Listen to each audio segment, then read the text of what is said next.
Kerropa Janne, miksi Suomen petokantaa tulisi vähentää ja luopua esimerkiksi susien suojelusta? Kuluneen vuoden aikana olemme saaneet kuulla monta suru-uutista, jossa esimerkiksi suden suuhun on mennyt metsästykseen käytettävä koira. Suurpetovahinkojen korvaukset olivat viime vuonna 7,3 miljoonaa euroa.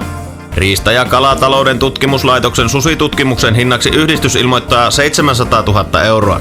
Sen päälle tulevat lisärahoitteiset hankkeet. Susien aiheuttamien kulujen on laskettu olevan noin 13-21 miljoonaa euroa vuodessa.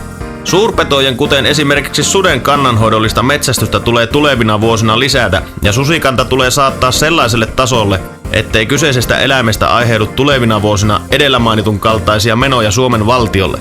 Tästä saatava säästö voitaisiin ohjata esimerkiksi nuorten työttömien työllistymisen edistämiseksi.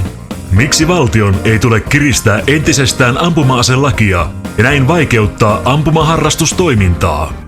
Viimeaikaiset ampuma-aselain säädökset ja ylilyönnit ovat puhuttaneet kaikkialla maassamme. Lain kiristymisellä luodaan lisää turhaa byrokratiaa ja vaikeutetaan jo entuudestaan harrastamiseen liittyviä asioita.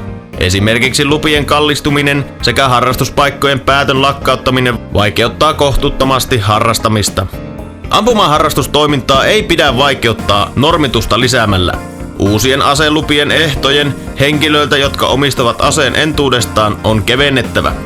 Aselupien käsittelyä on joudutettava ja yhdenmukaistettava koko maassa.